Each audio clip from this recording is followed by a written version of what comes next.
Hi, this is Jason from Horrific Nightmares, back to do Brother Peanut Butter's 10-day Thankskilling challenge. This is going to be day 8, which is horror comedy.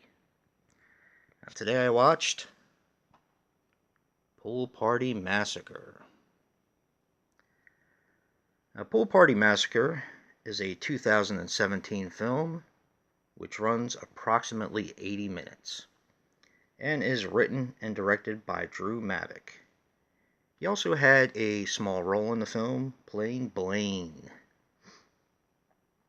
The only other, I guess, semi-famous person that's in it is a woman by the name of Alexis Adams.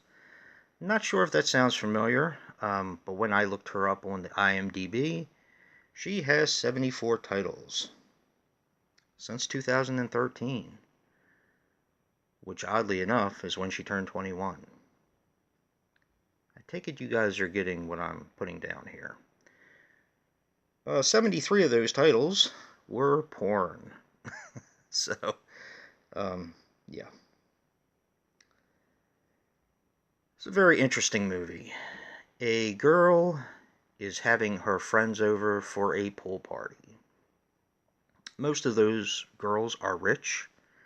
She does have a childhood friend who is not rich, but it seems like her friend's parents like her more than their actual daughter, which is kind of interesting. So, in this pool party, a couple guys crash, which is the girlfriend or the boyfriend of one of the girls, and they get dispatched one by one. One of the interesting things about the film is that the killer uses pretty much a different killing weapon each time one of the girls or guys is dispatched. And it's just great. This movie was a lot of fun. What Pork Chop lacked in overall the way it was filmed and I don't know, just the overall vibe of it, this movie was just right on point. Now, I have been dying to watch this. I actually, for those of you who watch my channel, I just picked this up in one of my collection updates recently. This film has been very highly recommended to me by several people. Lisa loves. I've watched all kinds of reviews on it. People have absolutely loved it. You and Your Horror Movies, Matt also recommended it. Just a fantastic movie, and I'm really glad that they did. I got a heck of a deal on this. I bought it brand new for $1.25. So, and yes, it doesn't have the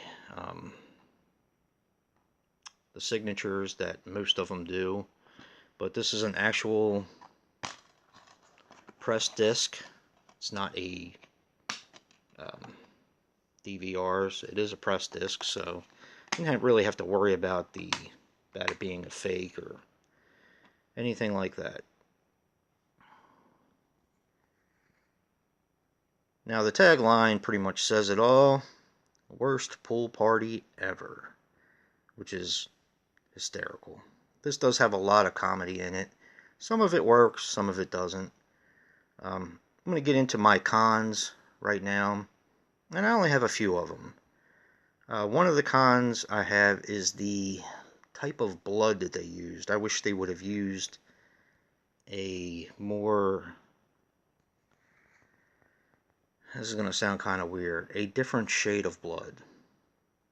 This was very light and very almost milky and very runny in most spots. I kind of like it when it's a little bit more realistic looking, but it didn't really take me out of the film. The only other con I really have is some of the acting in the film, but it is an independent film, and you kind of take what you can get. Now, the director, who has a small part in it, I cannot tell you what part he has, because I don't want to ruin the movie. He is actually an actor who has been in a few things that I've seen, although I really can't place him, to be honest. He was in It Stains the Sands Red, which I really, really enjoyed. That's definitely a high recommendation for me. Of course, he was in Pool Party Massacre. He directed it as well and wrote it. He was in Another Wolf Cop, which I have not seen yet. I don't think. I don't believe I've seen it. But he was also in a movie that sounds pretty fun called Popcorn Killer. And also, and Callie Chainsaw will probably recognize this, Meat Hook Massacre 4, which has not yet come out. They just released the third one not that long ago, I believe. But yeah, he will be in can't even talk. Meat Hook Massacre 4. Now, some interesting things about the film. This film was shot over over a 6-month period, and a majority of the scenes where the girls have bikinis on were shot when it was extremely cold. I thought that was pretty interesting. Takes a lot of dedication to do a lot of that stuff. But I really enjoyed this. I'm going to give this movie a 7.5. I was kind of torn between a 7.5 and an 8 for this one. But I think 7.5 on my first viewing. It's bound to get better with time. It's got that throwback vibe without being an actual throwback, if that makes any sense. So yeah, 7.5. That's what I'm giving it. Other people who are participating in the Thankskilling 10-day challenge are, of course, Brother Peanut Butter, TheHORRORman, HorrorFan34, BRONCOJUGGALO, and Dave Maggot. Almost there, guys. 8th day. Only 2 more days left. And if you like what you see in here, hit that like button and subscribe. And until next time.